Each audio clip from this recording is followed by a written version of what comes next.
Hello everyone and welcome back to a professional match of StarCraft 2. Today it's time for a Zerg versus Protoss, where we find ourselves on Cosmic Sapphire.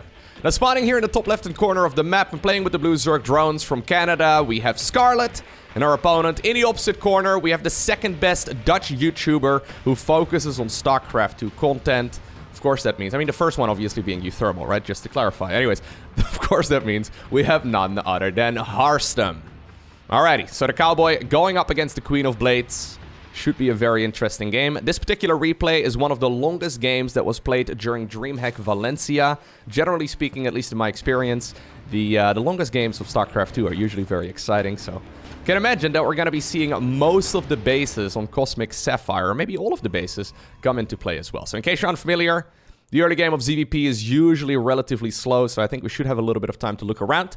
Main base over here are relatively straightforward, nothing out of the ordinary. It's rather big. There's obviously some jump-up pads as well if you need to. There's even one right over here, but that won't be particularly... Well, I guess you can have Colossi walking up and down those areas too, right? But it won't be particularly useful for Zerg versus Protoss. Either way, natural over here. The most interesting feature, I would say, is probably the wall-off right over here. It's relatively tight. Most of the ramps or most of the wall-offs in StarCraft 2 require a couple more structures. This one, I guess, will allow you to play a little bit more greedily, or maybe you can hide your strategies a little bit better if you really want to. From there, you have a couple of third base options. So you can either go up north or you can go down south. Fair enough. And then in the bottom left, we've got a golden base over here with 6 golden mineral fields, double regular gases. This one will be quite important, I think, later on.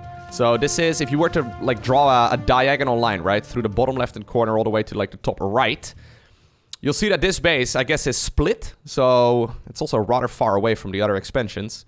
You'll probably have to, well, share this base with your opponent. Maybe not ideal.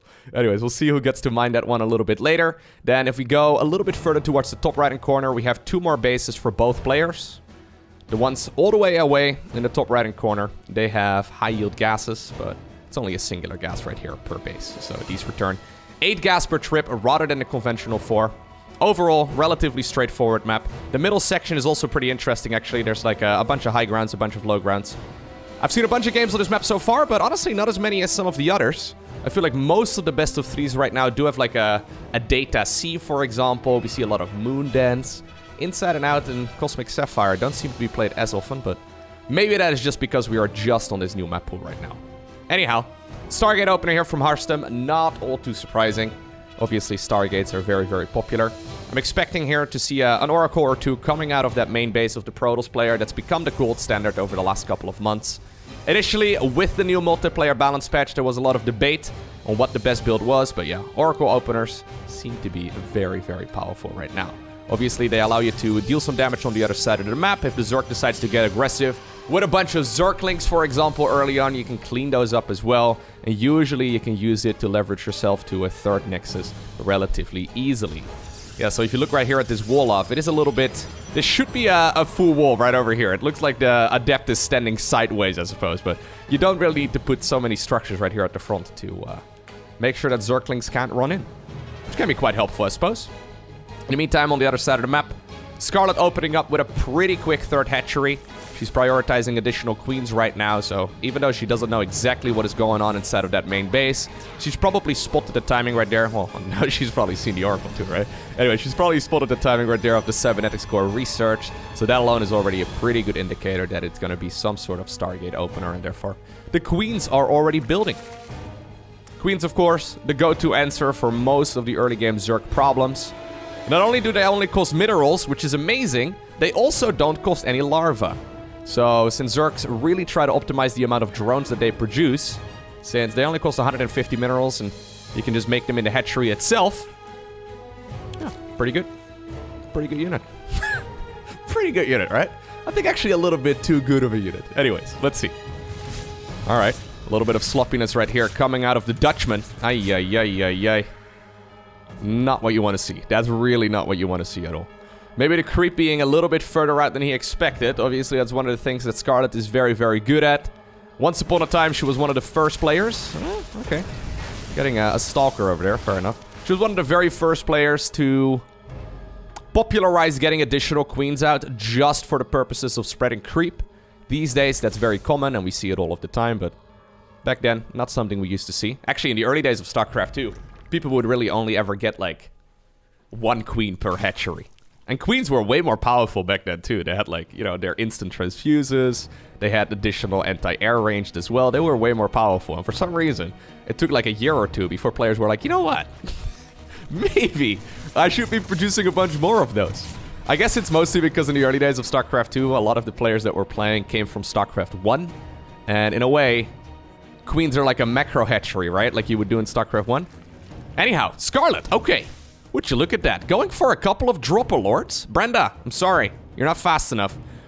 Loading up the Dropper Lords right here with queens. That's 5 queens coming up. At the same time, there's also a Dropper Lord with Zerglings heading towards the main base of the Cowboy. Let's see how much damage can be done. Only 1 pylon actually powering 4 gateways over there. That would slow the Protoss player down quite a bit, especially if there's going to be aggression right here at the front. So queens these days can only transfuse when they are, alright, on creep.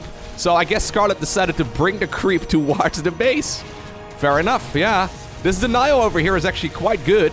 That does mean that the warp-ins will be a little bit slower. Harstem will probably be flooding some resources here as the next, well, half minute to a minute or so goes by. He is trying to repower it. Is there enough, though, for the Zerg to really power through this? I don't really see a whole lot of roaches. At the same time, a couple of Zealots here being annoying. Prism in the main base also threatening at the very least for a little while. But the Queens, yeah, well, we haven't really seen them being used aggressively for the last couple of months. They can still be brought to the front. It just requires you to be at Lairtech. All right, Scarlett loads up the Overlords and decides to get on out of there once more. No Void Rays available here for the Protoss. So, yeah, other than this one Stalker, not a lot of anti-air. Good hold, though, all things considered. Yeah, the 1 pylon to power everything may not have been the ideal move.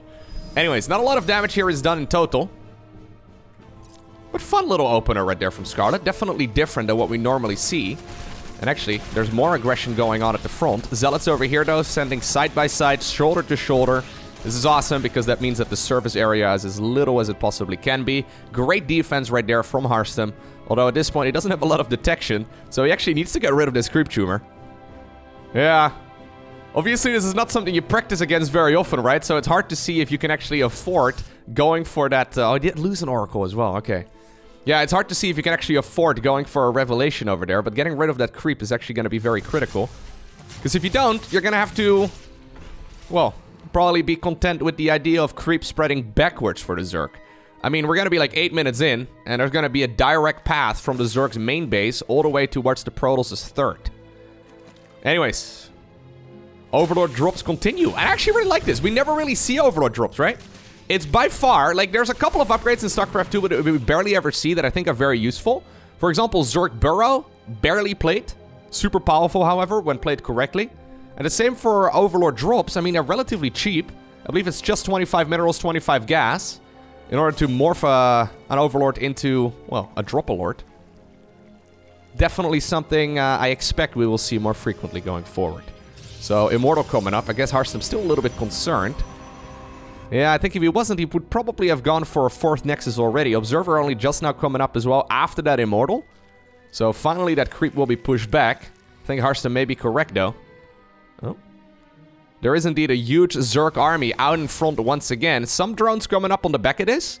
So the 4th hatchery of the Zerg will slowly gain some saturation. Okay. Harstem actually spots that massive Zerg force in the bottom left. But it looks like Scarlett isn't even really going to try. Maybe a little bit concerned about a big Zealot run by. Something along those lines. Zerglings over here on the right side are going to try and at the very least whittle down that 4th Nexus. Is there going to be enough for them to kill this? I mean, if they can force the Council, that would be absolutely massive. Zealots coming in just barely in time. And it looks... like it will stay alive. That's as a Zerg the moment where you hope you know, or you wished you sent like 3 more Zerglings. That would have been enough. Sadly right there for Scarlett at least. It didn't happen, but that does mean we've got a nice competitive game coming up. Because that 4th Nexus getting delayed even more would really quite suck. So, this does mean though that Scarlett is, so far at least as far as this game goes, very much so in the driver's seat of the game. Harstem going in for a little bit of a Zealot warp in instead of the main base too, trying to buy some time. Observer finally over here on the left side too, so that creep will be pushed back, but the creep is already looking mighty fine. Okay. Yep, good. I like the fact that he's actually keeping a couple of those Zealots alive. I wouldn't even mind seeing a recall on some of those as well, but either way, Spire gets spotted. At this point, the Hive has not started up yet, so this could be a massive Muta transition, and that's exactly why Harstem... Well, not exactly why Harstem. He's probably going to go for that regardless, but he does need to get that Blink research going here at a respectable time. Going into the High Templar as well, I like it. Wouldn't mind seeing the research here coming up as well in a little bit for the Sonic Storm. For now, the High Templar will be used for Archons primarily, but Sonic Storm is going to be a nice follow-up here. Yeah, so Zerg having the potential to go for a bunch of Mutas is always a nuisance, right? Just having... Ooh, we're gonna go for some Baneling drops too. Look at that. This has honestly come at a very, very low cost. Huh, not bad. Anyways, generally speaking, knowing that Zerg can go for Mutas is one of the more annoying things. Either you're forced to go into a bunch of Phoenixes, which is what Harstem is doing, which, yeah, they're not gonna be as useful later on. And knowing that, you know, there's always going to be like a dozen that could suddenly pop up is really quite annoying. Okay, beautiful Baneling detonation right there by Scarlett. Still, though, I don't think her follow-up army here is quite big enough to deal with that choke point. I do want to keep track of where those Dropper Lords are. Okay, so they're all the way at the bottom of the map. I guess the idea here is that Harstem is going to be paying attention to the main battle, and that's the point at which these Banelings will try to drop inside of the mineral line of the Protoss player. A lot of Zerg available here. Banelings really do not want to detonate on top of those Archons, so good force fields here from the Cowboy. From the Harstem. There you go. Anyways, Baneling drop so far, I mean, 5 probes, very respectable. Nothing all too awful. This should not work out, because Harstem doesn't have anything else to do at this point, but I guess he's busy looking inside of the main base of the Zerg. There's not really that many probes over here to begin with, but... Alright, I think 5 probes is okay to lose. 10? 10 is not quite ideal. Especially when you already have Phoenixes out. Phoenixes probably should be roaming the outsides of the map just to make sure that these drops will not be able to come in like that. Anyhow. Scarlett playing a little bit differently, though, than what we normally see, right? Relatively low eco. Very aggressively. What we do see from her all of the time, at least in all of the ZVPs that I've casted recently, is a transition towards the Greater Spire. So Scarlett likes to, focus a lot of her attention on just Ling-bane or Roach Ravager early on. This forces a lot of, like, Immortal Archon, maybe some Storm out of the Protoss.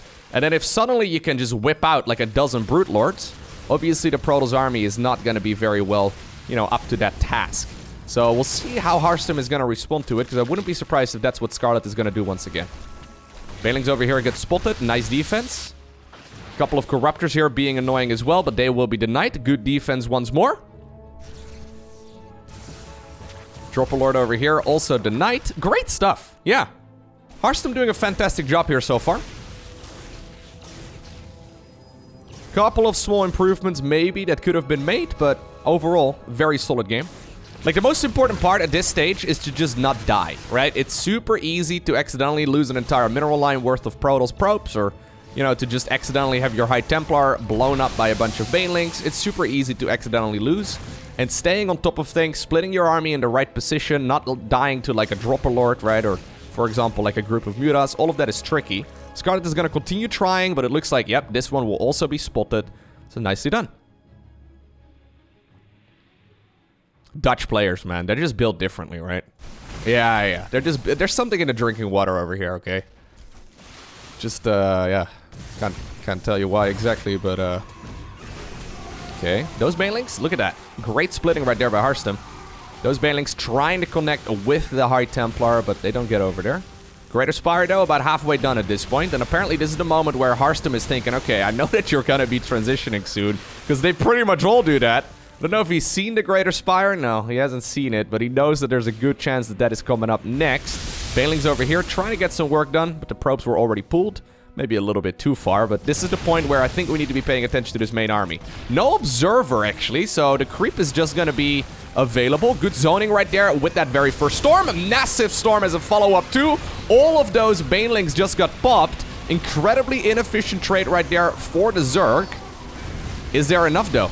I don't see a Prism. I don't see an Observer. That means that the Zerg can just set up surrounds easy peasy. No juggling available either, although, yeah, there might just be sheer numbers. That's nicely done. Alright. Apparently this is the moment where we're like, okay, all army hotkey, everything to the front, bring it in. In order to go for the Great Aspire units, you obviously need to make Corruptors, and in order to make Corruptors, you need to have units that aren't going to be particularly helpful when it comes to dealing with Protoss ground units. So as long as Harstem keeps up the pressure, you should be able to, at the very least, delay that transition. Man, I can't believe that we don't have an Observer in the game. Yeah, it's just 20 Stalkers and 5 Immortals and a bunch of Probes. Not quite what we normally see. If you're a ladder hero, I highly recommend never moving out without a Prism and an Observer, okay? At least one of the two, but, you know, going for neither of them, you're playing StarCraft 2 at expert level. Now, luckily, Harstem has a lot of experience, you know, playing this game, but you can easily get overwhelmed. If you don't have very good game senses, there might just be more Zerglings than you're used to, and then your entire, well, Protoss army gets surrounded, and you can't retreat. Zealots moving in through the left side of the map. Stalkers actually splitting themselves off from the main pack as well. Greater Spire at this point is done, but Scarlett is not really brave enough to add on more of those Corruptors. Just because, like I said, you know, the Corruptors are not going to be very helpful here in the main battle. Okay, a lot of Ravagers. Like, we're very Ravager heavy. Good concave setup right there by the Protoss once again. And Harstem is holding himself just fine. Now, I would love to see a transition towards, like, Stargates. Stargates and a fleet beacon would be... This would be the time, right? Like, this is the point where Protoss is going to be able to max out. A lot of gas will be available, too. I think this is the point to make that transition. You really don't want to get too stuck on, well, playing a mediocre mid-game army. At the very least against late-game Zerg units. Okay, Baneling's trying to get some work in, but never really that many probes available in any of these bases, yeah. Baneling's trying to come in from the side as well. High Templar leading the charge, but so far so good. Okay, maybe not ideal, but I guess it's alright. Zealot warp in. They're going to be heading around the map. Alright. So now is the point, apparently, where Scarlett realizes I need to get some Brutes. You don't really need to get that many, but if you have, like, 8 Brute Lords, you can deal with, like, the vast majority of the Protoss ground units. Especially if you can micro them in such a way that the Stalkers can't blink underneath. Good Storm once again. Man, we're really at a lack of Observers. Yeah, there's no Observer available, no detection at all, so that creep spread is really being a pain in the butt over here for the Protoss. It's very hard to see these incoming units. He's definitely aware of it now, though, so he needs to make sure that he's basically covering all of his tracks without knowing, losing the Prism right over there because that Zerg army came out of nowhere. It just moves forward, biles down the Prism, and you just don't see it coming. You're in a lot of trouble. Okay, Fleet Beacon coming up. Brute Lords at this point are out. I think the Brute Lords were just spotted as well here by the Dutch Protoss, so nicely done. That's why you gotta play a little bit more conservatively and just get whatever you can. Apparently what he can get so far is that Nexus, or, well, Zerg Nexus anyways. Immortals, though, very far in the front. They are gonna be able to retreat here, but not as cleanly as you'd like that. Alright. Okay, don't lose the High Templar, don't lose the High Templar. Oh god, okay. Luckily Scarlett is a merciful god. Now she's on the offensive. Brute Lords are here. Queens are obviously still capable of transfusing this too, because that creep threat is looking very powerful. Fight going on the left side of the map too. Looks like Protoss is going to be winning this one. Good control right there by Harstem, pulling back the weakened Archon. Okay. Harstem trying to use the immobility of the Zerg army right now, right? So the Brutes are kind of just chasing this down. Sometimes this can help you force the Zerg to move those Brutes into the wrong position, and then you can actually blink underneath. But this is all just buying a bunch of time for these Tempests to be coming out. So the Tempests are gonna be the answer here to try and deal with the Brutes. The problem is, Brute Lords come out of Corruptors, right? They mutate from Corruptors. And Scarlett is definitely gonna have a bunch of Corruptors flying around. I don't think she's seen the Skytles units at this point just yet, but there will pretty much always be that transition. Alternatively, Protoss could go for like an all-in, I suppose. But Mass Stalker is just not going to cut it, so the transition here is quite obvious. Don't need a degree to figure that one out. Okay, big Zergling run by over here on the right side of the map. Where are the upgrades currently at? Okay, we do have Adrenal Glands and +2 here. Nice body blocking! There you go! That's what you want to see. Nice.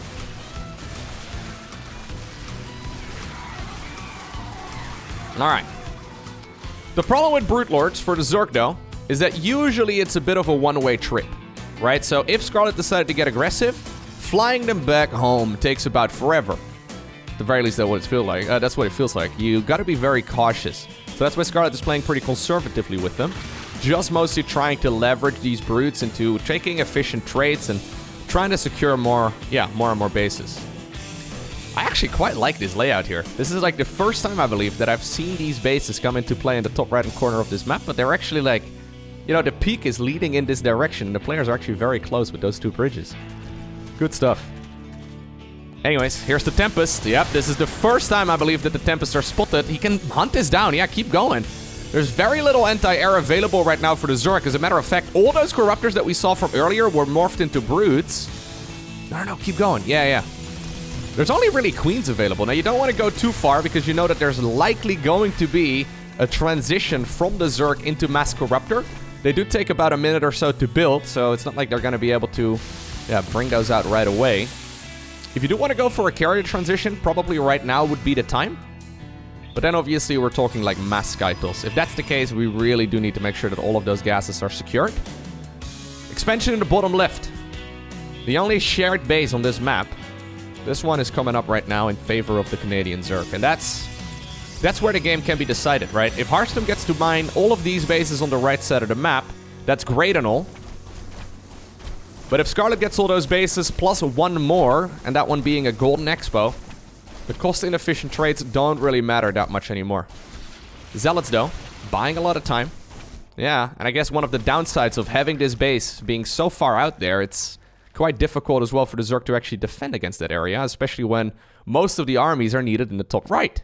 I actually really like, the more I see of this map, the more I like it. The movement here needs to be very committed. You can't just sort of like try to, you know, half-hour stake in the base in the bottom left. You gotta make sure you get there and actually defend it, right? You need to be up to the task. So I wouldn't be surprised if maybe those spine crawlers are gonna move on over here too to try and secure that a little bit more. Either way, not really a chance here for Protoss to take it. There's no base in the top right, which does feel a little bit funky. It kind of feels like there should be one over here too. But maybe this map is going to be more enjoyable without that base. Anyhow, the Mama ship is done. Oracles are coming up again as well. So Oracles are built primarily to provide vision on any of those Zerg units. So Tempests have especially a lot of air-to-air ranged. And what you can do is throw the revelation of the Oracles on top of the units. And therefore you can see them temporarily through the fog of war for about 15 minutes, and therefore the Tempest can shoot at their maximum range. Alternatively, you can feel brave and get a couple of your Zealots in the right place at the right time. Now, we do have to be in the right position with the High Templar too, right? So Zerg is making a transition at this point towards Vipers. Vipers are 100% the right call. Vipers, of course, have a skill called Abduction. That's what we see, well, most of the time, especially against these Tempest-based armies. They can abduct the Mama ship. They can abduct practically every single one of these Protoss units. The problem at that point, though, is that feedback from the High Templar can shut down the Tempest. However, you need to make sure that the High Templar are in the right place, that they are leading the Protoss army, or at the very least in the direction, like facing in the direction where Vipers could be coming from. But if you go, obviously, and lead them too far, then you might lose them to Banelings and Brute Lords. So it's a very delicate dance. Playing this late-game army, very difficult. Ultimately, I do think that Scarlett wants to add on Infestors as well. At the very least... Oh, she already has 7. Okay, sorry. Were they on the screen earlier? Maybe I didn't see them. I was going to say, you do really want to make sure you get Infestors out too. So it's a full Spellcaster army here from the Zerg, using all 3 of the Spellcaster units that are available. Okay, Dark Templar trying to be a nuisance. And yeah, while the armies are dancing in the top right, and while they're tiptoeing around one another, the base in the bottom left is under constant pressure. So far, Scarlett hasn't been able to mine it. She's got a good amount of minerals, but I don't think she really has enough. Okay, good abductions right there by the Zerg. I don't think she has quite enough to really defend this one properly. Okay, well, we see a massive Roach Zergling army heading on over in this direction, and I quite like that. The Zergling army here is, I guess, a leftover from earlier. That's a really small recall. That recall was not as committed as you'd like it to be. This would be the point, though, because now the entire Protoss fleet is heading on over in this direction. This would be the point where Scarlett could go for a move on over in this spot. So there's a lot of dead space here. Can imagine Brute Lords throwing Brutelings from right over there. Not a bad spot. Brute Lords, though, very slow. They need to be committed in one section of the map only. Harstem setting up a pylon in the middle. Maybe he wanted to set up like a bunch of static defense over here. That'd be quite nice. Ultra Cavern coming up. Upgrades-wise, we definitely need to see a bunch more. Yeah, both players are not quite maxed out when it comes to their upgrades yet. Might be a good moment, yeah, to keep chrono boosting that out. I am a little bit concerned for the constant lack of front door over here, though. Like, this is where all of the production and the upgrades are coming from, right? So, Zerglings through the natural into the main base. I mean, if this would have been like a Serral or, I don't know, a Raynor? Great feedbacks there from the Cowboy. If this would have been a Raynor or a Serral or a Rogue, or I feel like there would be a lot of Zerglings inside of the main base. Because that front door has been wide open for quite a while. Okay, so there's that revelation I was talking about, you see? This is the vision here from Harstem at this point. Careful though, don't get the High Templar fungled. Okay, good moves! Very good moves! Great micro there on the High Templar.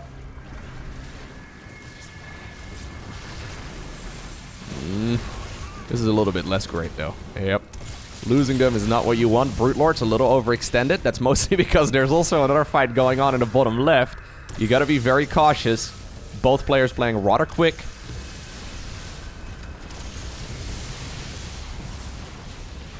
Okay. Yeah, we don't normally see Mass Tempest, but it makes a lot of sense in a game like this. Expansion in the top right, though, gets the Knight. So despite the fact that Harstem has sort of given up on pressuring the base in the bottom left, he did get another Expo, the Knight in the top right. And honestly, this could be a base that the Protoss mines from later on, too. There's still... Yeah, if you can take control of this section of the map, there's still quite a bit available. Very little observer play, though, in this game. Like, there's so much creep, it gives the Zerg so much vision, they can really plan these engagements. Okay, apparently Scarlett didn't even really need much over there. Archon's desperately trying to get underneath. Just to clarify, Archons, they deal splash damage to clumped up units like that. So if the Archons can get underneath, the Corruptors get absolutely decimated. You gotta be so careful, Scarlett, she's going so deep. I don't know if I agree with this movement here on the Corruptors. This almost feels like a little bit of impatience here. And yeah, you can see that even though there was a very large group of Corruptors available, Harstem certainly won the fight. 33 Corruptors have gone down in total in this game here. And I feel like 20 of them fell just now, and they really did not need to die. They could have gone back, waited a little bit to regenerate health. There's very little to lose in this Expo anyways. I mean, other than the Ultralisk Cavern. I wouldn't have minded it if Zerg decided to go for a commitment towards the bottom left. Now, I understand that these games are very hectic. A lot of action going on, and heart rate at 140 probably for both of these players for the majority of the last 15 minutes, but that is certainly a little bit of impatience. Recall being used to now get rid of those Zerglings that were going in for the run-bys, and Harstem grabs, for what seems to be for the first time in this game, a nice supply advantage. There are Neural Parasites available though, so I've got a feeling that, yeah, a couple of these Archons will likely be killed. Alright. They were not part of the mass recall. 20 probes, though, have gone down during all of this. That does mean that Harstem is not getting a lot of income anymore, but honestly, he didn't really need additional probes because he's oversaturated anyways. I would love to see an observer cleaning up the creep in the top right and then maybe even taking one of these bases. At this point, Scarlett is mining quite a bit more. If you have a look at the income advantage, I'm pretty sure. Well, maybe I'm mistaken, actually. I think as the game goes on, though, over the next 5 minutes, there will definitely be an advantage for Scarlett just because of the golden minerals in the bottom left and the fact that these bases in the top or right are running out. Now the Ultralisks have come out. Ultras are fantastic against everything that Protoss has here on the ground. I mean, fantastic maybe not being the right word, but they're gonna be pretty good. Yeah, Ultras and fantastic never really go in one sentence now, do they? They're always kind of mediocre, but they can be quite strong in a situation like this. Okay, Tempest left by themselves. Harstem, you can't be bleeding out units like that. You hate to see it. That's like 3 Archons going down for free and like 4 Tempest. This Nexus will certainly not live. Maybe, well, maybe they will. Okay, here's the mass caustic spray inside of the main base of the Protoss player. Scarlett trying to pull a rabbit out of a hat right now. She doesn't have a lot of money, but she does have a lot of harassment potential. Base in the bottom left is in trouble, though. She's trying to recreate a hatchery over in the top right, but good harassment there from Harstem. Thinking ahead as well of what this Zerg player is planning on doing. Now finally is when another observer comes out. How many observers have we had in this game? Okay, we've had 3 apparently. Not that many, but they probably just accidentally got killed by a spore crawler or 2. Very little mining though, for both. Very little income.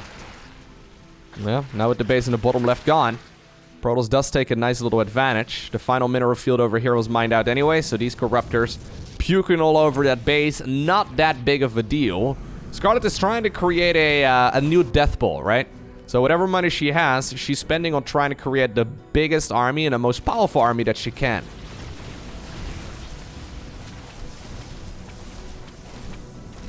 Okay. The corruptor count is not looking so hot. Okay, does get a free unit once again. A couple of interceptors go down as well. Keep in mind, interceptors cost 15 minerals to rebuild each. So there's a whole load of them available, 55. If a couple of spores can join in the fray, if a fungal growth can slow things down, there's definitely still potential for Scarlett to get back into this. Although it's starting to look rather dire, especially if Protoss starts long distance mining over here, maybe planting down a Nexus. Wouldn't mind seeing that. Anyways, that's why Harstem is moving around so conservatively here. He doesn't want to be caught off guard. Okay, another free unit.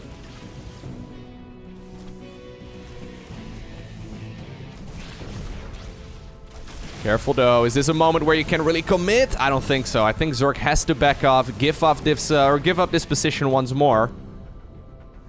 Nexus coming up in the bottom left-hand corner. This base is cool. I like this base in the bottom left a lot.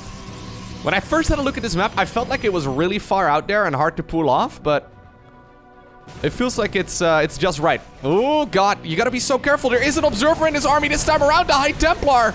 Okay, well, they're gonna be used for storms over there. A lot of them, though, do get destroyed by the Ultralisks. At the same time, all of the infestors got picked off, but there's just not enough Zerg available. And just like that, Harstem ends up winning this game.